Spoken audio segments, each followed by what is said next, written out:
Welcome to Design Sips. I'm Sandra Funk, and I'm so thrilled to have you here. And more than that, I am thrilled to introduce you to our standard member, Danielle Felicione. Danielle has had her own interior design business in Virginia since February of 2020. Welcome. Hi, thanks for having me. Absolutely. Thrilled to have you. Shall we say cheers? Yeah, cheers. Cheers to Design Sips. Oh, yeah. Ah, delicious. All right. So, we are super excited to dig in on life pre-standard and life Oh, post-standard. So, I'm going to ask you some questions, and again, feel free to roam and tell your story as we go. So, tell me, what was your business like before you did the interior design standard? oh my gosh. It was a nightmare.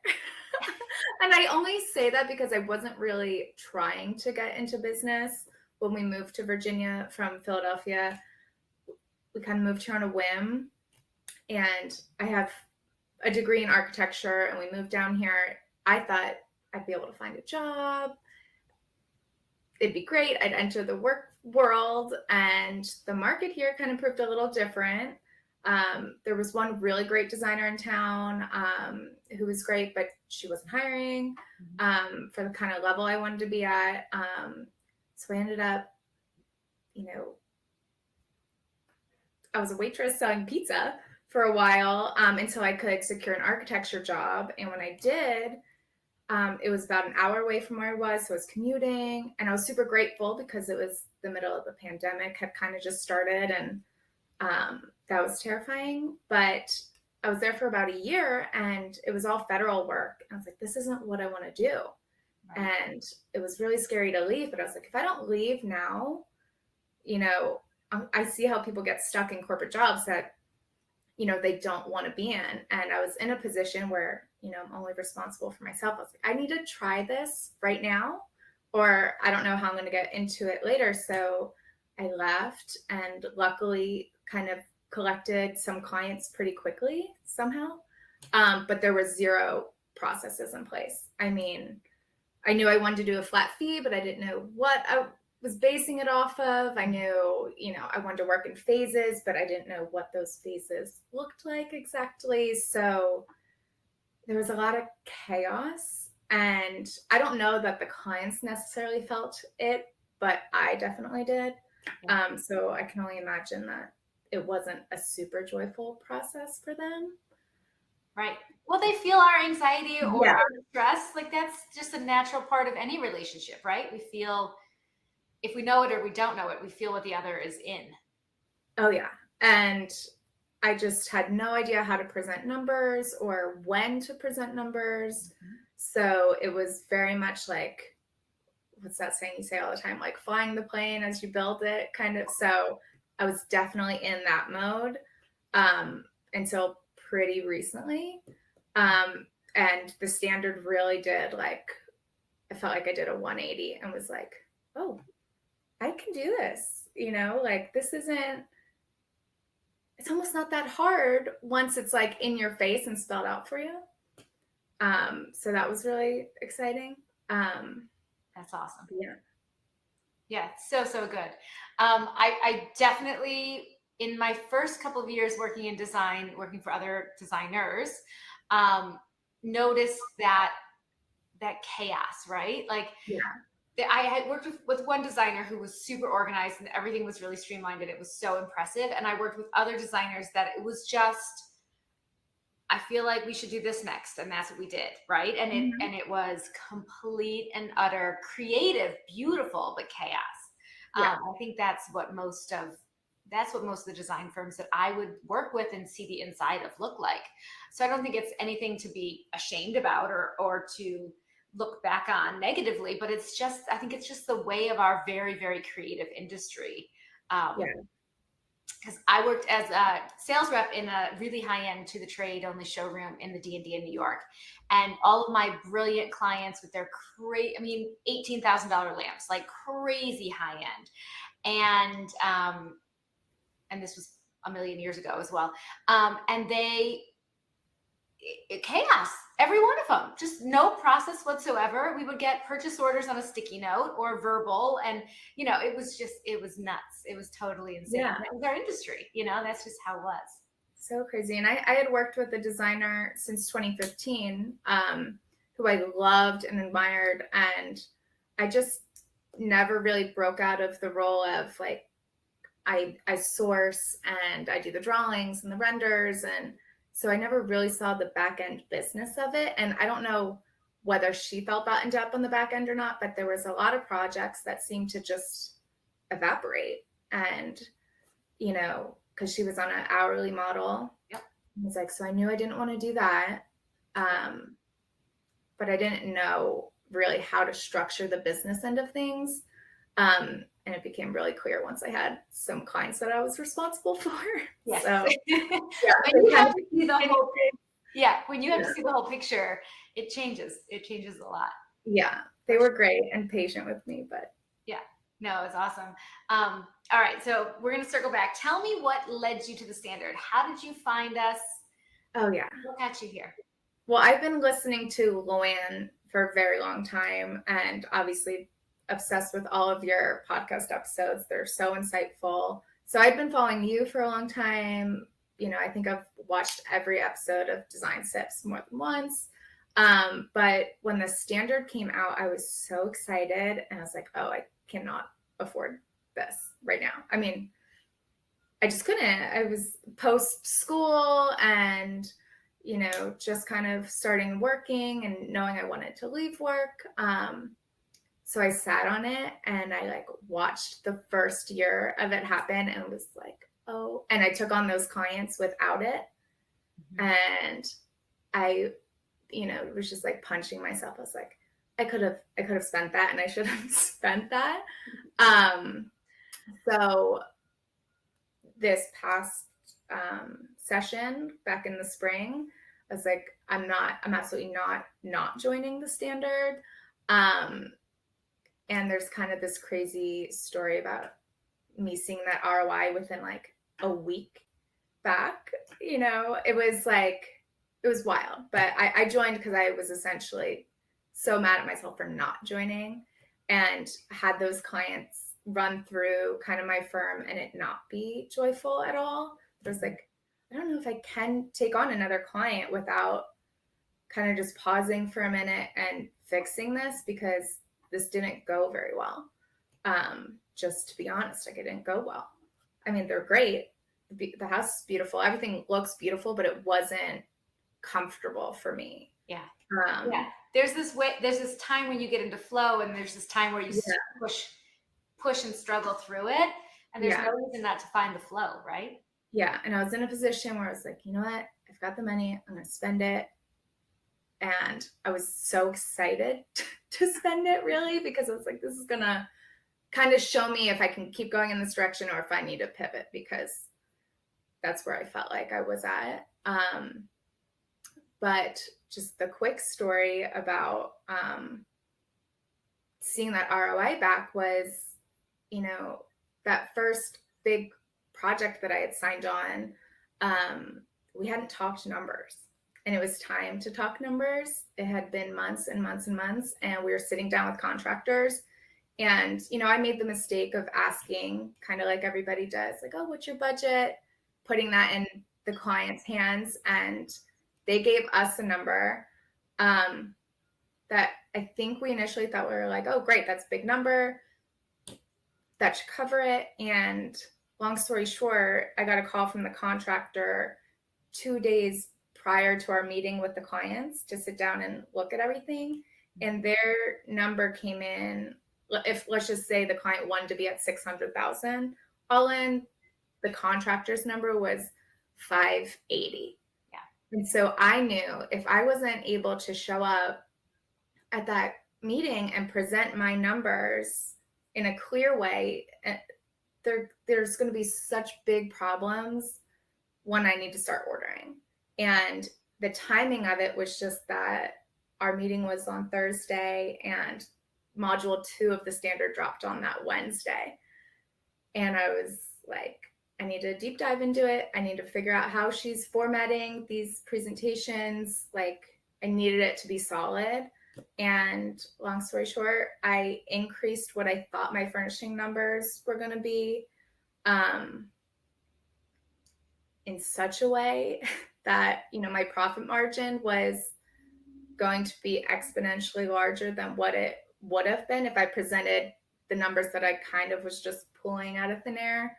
And I presented it using the Exhibit A from your design agreement, and there was just no questions because it's solid. Like the way it's structured doesn't leave room really for negotiations. It's kind of like, okay, these are the numbers.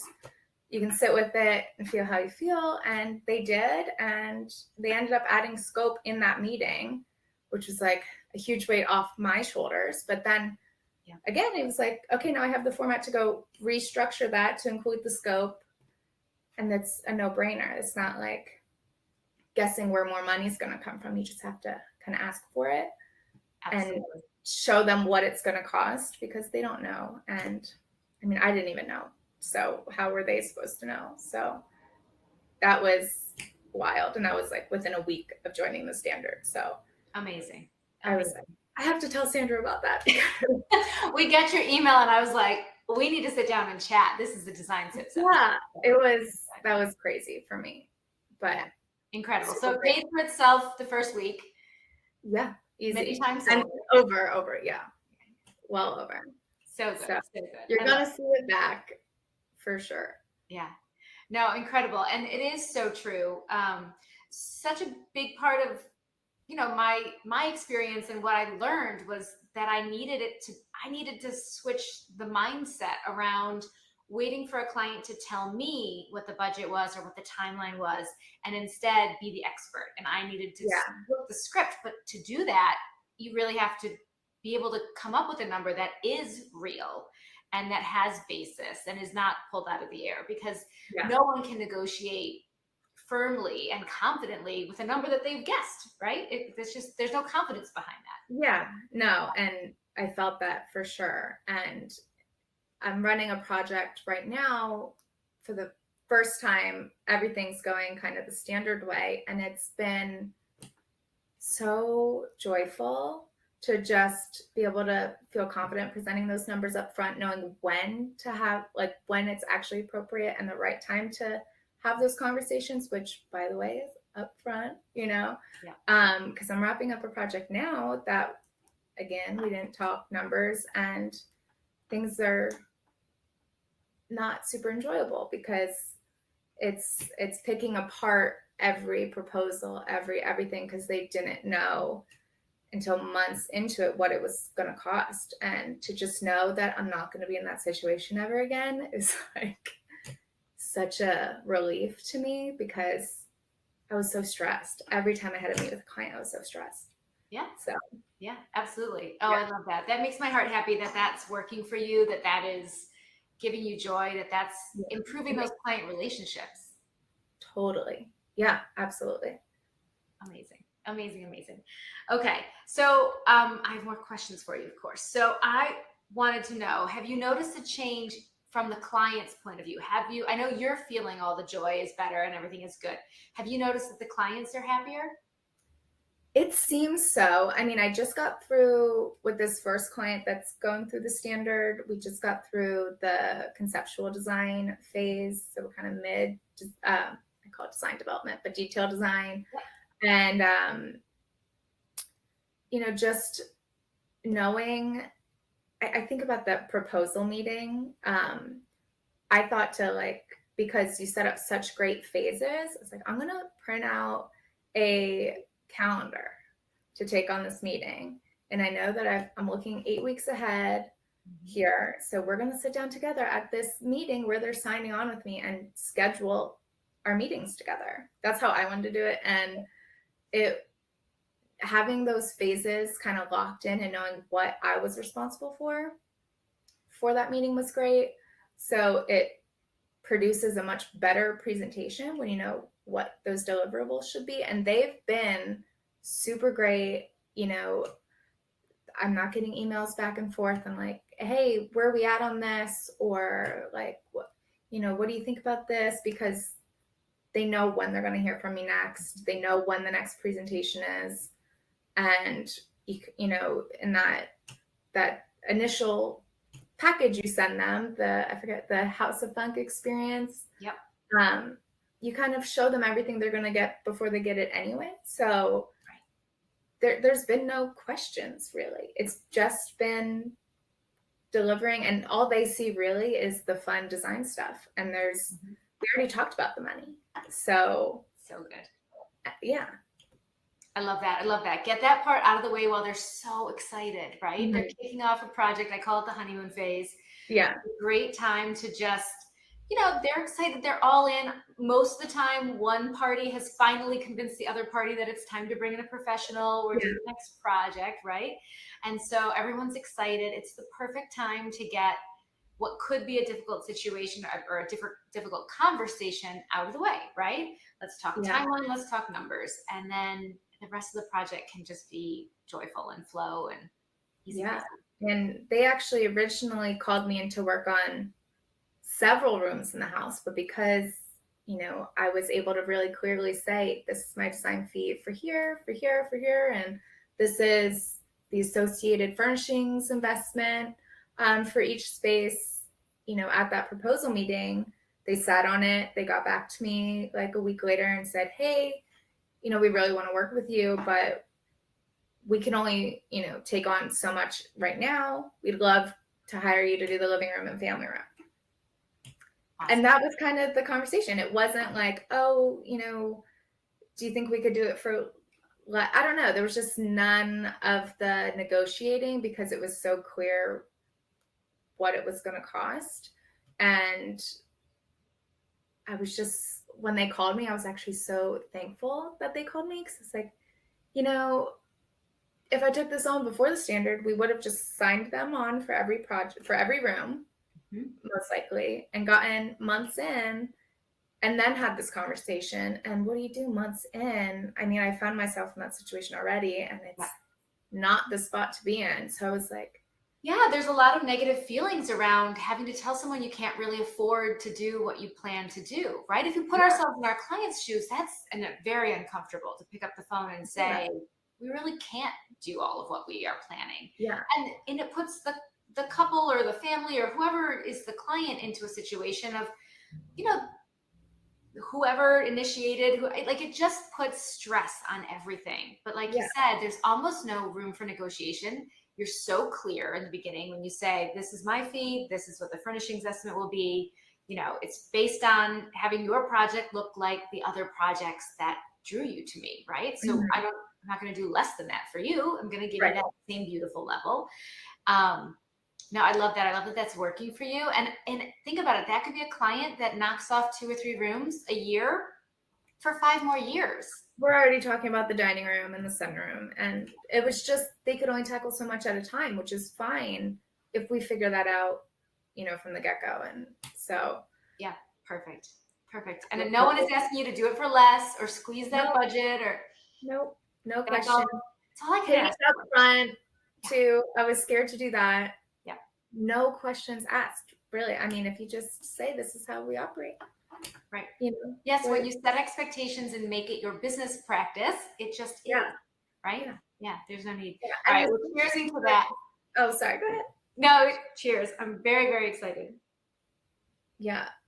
I was just going to say that, like, it's one thing for this, you know, if you went through the standard and it kind of told you what to do, but it also gives you the tools on like how to do it, how to present it. So you've kind of got all this backup, you know, especially as someone that's like alone. You know, I own my own business. I don't have like really anybody that works with me. Sometimes it just feels lonely to not have like a backup. And I kind of feel like the standard's like my little backup, and it's going to have my back and support me, because it really is there for me in a way. So absolutely. Yeah. I mean, that is a big part of kind of where it came from, right? Is most of this industry is solopreneurs. Many of us are women running these businesses, and there was no right way to do it. There was no map. I can't tell you the number of consultants and conferences and books and podcasts and, Yeah. cobbling it together. But mostly it was making colossal mistakes and going back to the drawing board and rewriting the script, rewriting how we're doing that, moving things further up into the conversation until finally the real budget conversation literally happens before they're even your client, right? I mean, Yeah. it happens No, so true. early that you're not even under a design agreement yet when you're talking numbers, because it just has to happen before they're even your client. And that was like a head smack moment for me. And then figuring out how to have that conversation without putting 10 hours of work into the project, right? Right. Because that's always where I was like, well, how do I know what I'm sourcing? How do I know what these numbers are going to be? But it's true. You've got data. I mean, we've got projects, whether they went through or not, we knew what they were going to cost. Like, so it really is just, it's so great. I think I said it's almost stupid. Like once you get through it, you're like, how did I not figure this out on my own? And it's not that it's so easy. It's just that it makes so much sense that it feels like everyone needs to be doing it this way. Like, why wasn't I doing it this way to begin with? Because that's awesome. It's great.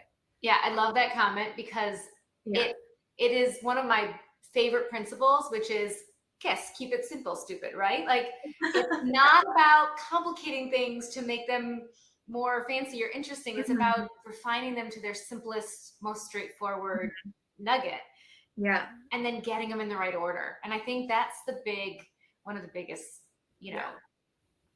things is getting them in the right order and not putting the cart before the horse with design, with talking about money, with any of it, just getting that buy-in and setting expectations. And it's all about communication.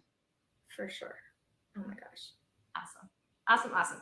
Okay. So tell me a little bit, how is the standard helping you plan for the future when it comes to cash flow or managing pipeline, when you're ready to take on the next project, all of that? Well, it's helping with all of that. And I think what's really helping with that is having the defined phases in place. So, we've got discovery, and then there's the conceptual design development or detailed design, and then the purchasing execution. And you can look at that and say, okay, well, this is where we're at on the calendar. This is when we're going to start purchasing. This is when I can expect, to be paid on proposals to be coming in. And this is when my design fee's coming in. So you can almost put it on like a financial calendar and be like, this is when I'm getting paid. And, oh, I don't have anything coming in this month or this week, or this is a great spot to, fill in for another project. And I had no way of knowing when a good time to take a new client on, because it felt like there was never a good time to take a new client on, because I was so disorganized that everything was a little stressful. And to now just know, like, yeah, we're going to be ordering for this project in November. Right. So I can start at so that's been huge. And I ended up hiring like a bookkeeper, and she's been really great and is super, impressed that I can be like, yep, this is when we're ordering, and this is when this project's, gonna wrap up this phase, so you can expect this. And, I've got a proposal meeting for this day, so if that goes well, we'll have a check come in, So there was no way for me to know when money was going to come in before. And I had a flat fee, but it was kind of based on, oh, you're going to pay me for conceptual design at the start of conceptual design and at the start of detailed design. So I kind of had it like per phase, they were going to pay me a chunk. And that's, I guess, okay in theory, but when you don't have really clear phases or start and end dates to those phases, right, it's really, really weird. And then you're in the middle of okay, now I want the check. Yeah. Yeah, it's like, oh, you know what? I've got a vacation coming up. Could you pay me now? It's like, it doesn't make sense that way. And so to just know when your money's coming in has been, again, just like a joy. So Awesome. I know it makes bookkeepers happy when you can say, I know when, within a week or so, Yeah. approximately, we're going to get this big deposit for purchasing. And I know how much that's going to be because we set a budget together. Right. Right. Yeah. Yeah. It's not, oh, we're going to start bringing in some money. It's like, Right. this is what's coming in. Yep. Um, it's been great and really exciting. So Awesome. Awesome. Awesome. So good. All right. A couple more. I have, you shared that you have a couple of design besties, as I like to call them, uh, that you enrolled with together in the standard. mhm. And I'm a firm believer in abundance. So I totally love this that you are, sharing that experience that Yeah. all came into the standard together so you could help each other out. But I have to know, was everybody on board? Were they having their own journey? Were they hesitant? we I love them. Anna Mare, they are twins and they own a company together. And Anna lives in my area, and her and I just end up on the phone every other day. Like, is this happening for you? Or is like, what do you do when you do, when this comes up? And how are you pricing this? Or what do your proposals look like? And we had swapped documents and spreadsheets and looked at each other's contracts, and everything's kind of just been, we're we're doing it. Like, the projects look beautiful. The clients are really great people. We're moving along, but we don't really know exactly what's next. And so they were really, it didn't take much, but I told them I joined. I said, this is what's in here. I think this would be really good for us to go through together and kind of keep each other accountable. And, we're asking each other questions all the time. We might as well get some answers together. So I think they joined like the next day. And Awesome. they've been going through it a little slower, just because like I was at a part of a project process where I felt like I needed to digest it, where they're kind of slowly going through it and implementing it as they need to. But I was like, I need to figure this out right now because but they've been loving it. And yeah, so Awesome.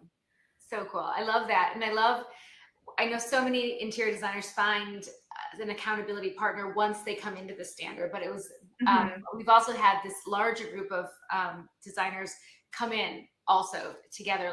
They were already an accountability group like yours, mhm.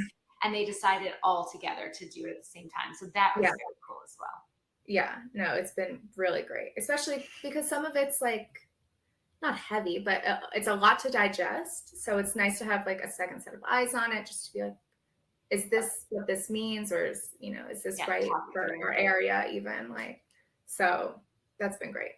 And Incredible. Incredible. So good. So, okay, last question. Any revelations or aha moments, or like what was the thing that, kind of gave you that head smack or surprised you in the standard? the clarity of the phases, honestly, was my head smack. So I was like, I knew that. Not I knew that, but like, why did I not set deadlines for each phase? Was kind of like a come on, D kind of thing.